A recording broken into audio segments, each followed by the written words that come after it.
vamos de olho em Brasília, vamos falar com o Renato Dias, porque nós tivemos ontem o Congresso votando o Fundeb diferente que o governo queria, e também há um zum que o Congresso vai alterar a reforma tributária. Então, de olho em Brasília. Então, Renato, você ouviu aí, você deve ter acompanhado o professor Ricardo Felício dizendo que é uma guerra ideológica contra o Brasil. E o Congresso aceita isso passivamente? Como é que você ouve esse caminhar dessa pressão contra nós, hein, Renato?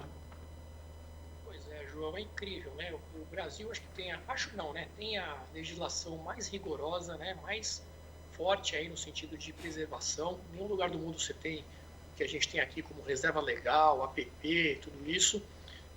A reforma, o Código Florestal foi amplamente debatido no Congresso, né? Até o relator era um comunista, Aldo Rebelo, né, que fez um trabalho importante naquele momento, foi atrás, pesquisou, conheceu a realidade, e agora isso nada mais é do que realmente um grande jogo de narrativas. Eu estava ouvindo aí o trecho da entrevista, lembrando do Macron, naquela época lá das queimadas, falando que era um absurdo, aquela coisa toda.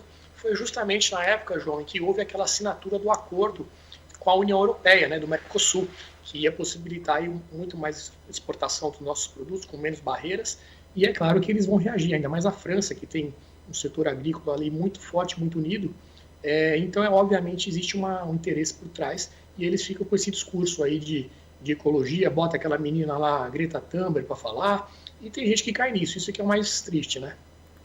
Agora, o seu foco mesmo, né, de olho em Brasília, né, Renato, foi o movimento do Congresso ontem. Ontem você antecipou que o governo ia entregar a sua proposta de reforma tributária fatiada, estamos entendendo assim, mas o mundo caiu, né? Ninguém aceita nada do governo Jair Bolsonaro. Se ele falar que não é, o pessoal fala que é. Se ele falar que é, o pessoal fala que não é, mas a gente segue com a nossa caravaninha aí enquanto a cachorrada late. E tem também a votação de ontem do Fundeb, o dinheiro da educação, que o Congresso disse que vai gastar mais.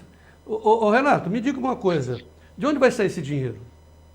Então, João, o Fundeb tem uma frase do economista Milton Friedman, que ele diz o seguinte: nada mais permanente do que um programa provisório do governo. Né? O Fundeb é um caso desse. Ele era para ser um programa provisório, foi instituído em 2007 pelo governo Lula, e era para durar até o final deste ano, agora 2020. Então essa votação de ontem teve muita polêmica, o pessoal da esquerda muito agitado para forçar essa aprovação.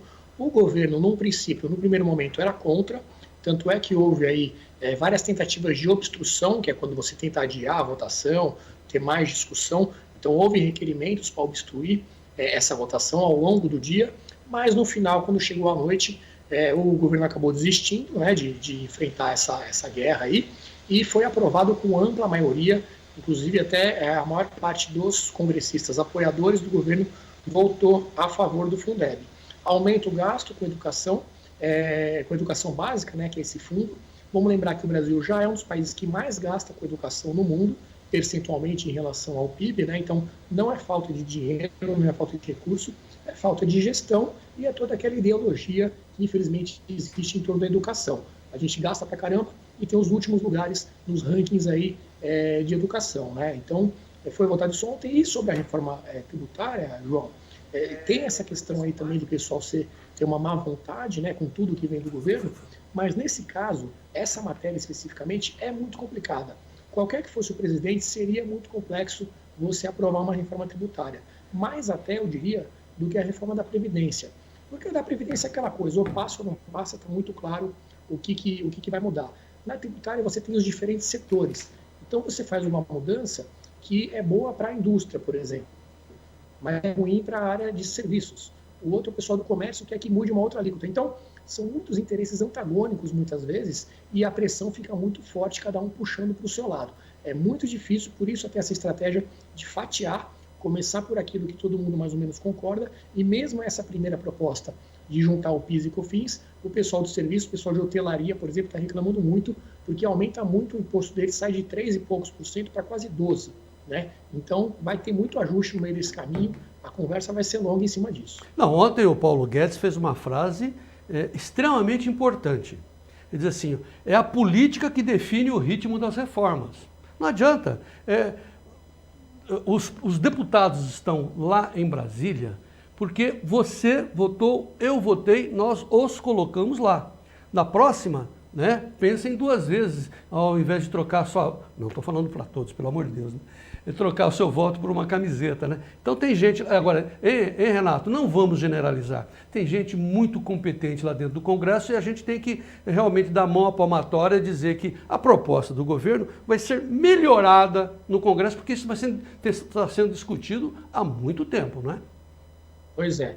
E vamos lembrar também o seguinte, João, o Rodrigo Maia, presidente da Câmara, ele sai do cargo no início do ano que vem. Em fevereiro de 2021, a gente vai ter novas eleições para a presidência da Câmara, um cargo que é muito importante. É ele que define as pautas que vão entrar em votação. A gente sempre lembra que o fim do foro privilegiado está lá na gaveta do Rodrigo Maia, né? Esse ele não tem interesse de votar, mas teremos um novo presidente da Câmara em fevereiro. Então, é de interesse dele também aprovar essa reforma até o fim do ano, para deixar um legado em nome dele, né? Muita gente deu os louros da aprovação da reforma da Previdência para o Rodrigo Maia, ele quer acrescentar também a aprovação da reforma tributária.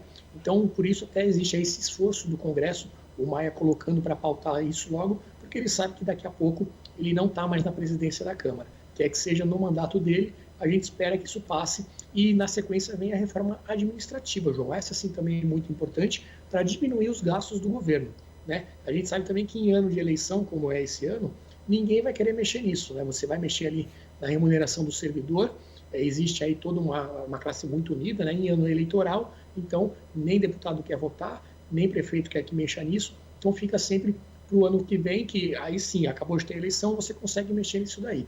Mas por enquanto, se a gente conseguir avançar bem na tributária até o final do ano, já é muito bom.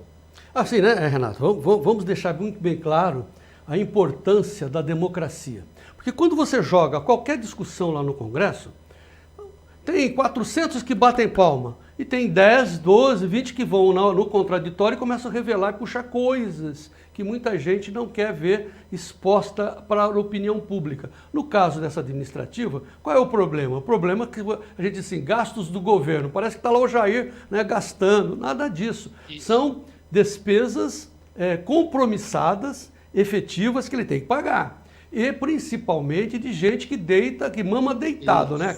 Aquele funcionarão lá que trabalha no Banco do Brasil, que ganha uma nota preta. É isso que nós queremos cortar, né? E tem várias coisas, João. Por exemplo, o sistema de promoção no serviço público, ele é completamente errado. Você não tem uma pirâmide, né? E só os melhores vão indo para os cargos mais elevados e ganhando mais. Todo mundo é promovido por tempo de trabalho, ou seja, você nem precisa fazer um bom trabalho para ser promovido, você é promovido automaticamente, você não tem avaliação de desempenho feita de maneira séria, então não importa se você entrega ou não entrega resultado, a tua estabilidade está garantida. Então são várias coisas que precisam ser atacadas nessa reforma administrativa, por isso que em ano eleitoral ninguém vai querer mexer nisso, deixa para o ano que vem, infelizmente já poderia ter feito lá atrás, né? Mas por uma série de coisas acabou sendo adiada. A gente espera que o ano que vem seja enfrentado isso. E falando também em ano eleitoral, João, até dando um pitaco na parte de economia, que eu vi também a sua conversa sobre a Alessandra, falando de dólar e tudo isso, vamos lembrar que esse ano, nos Estados Unidos, tem a eleição para presidente, né? A possível reeleição do Trump. O negócio lá vai pegar fogo, né? Vai ser uma eleição bem, bem conturbada, a gente está vendo aí protestos, aquela coisa toda, e dependendo de como andarem essas pesquisas, a gente sabe que a pesquisa lá também não é muito boa, mas pode ter também afetar de alguma forma a economia e o valor do dólar ao redor do mundo todo, inclusive no Brasil, né? Então, em novembro, a eleição americana, tem que ficar de olho nisso também, João. Tá certo, Renato Dias, ranking dos políticos de olho em Brasília. Obrigado, até amanhã. Obrigado, até.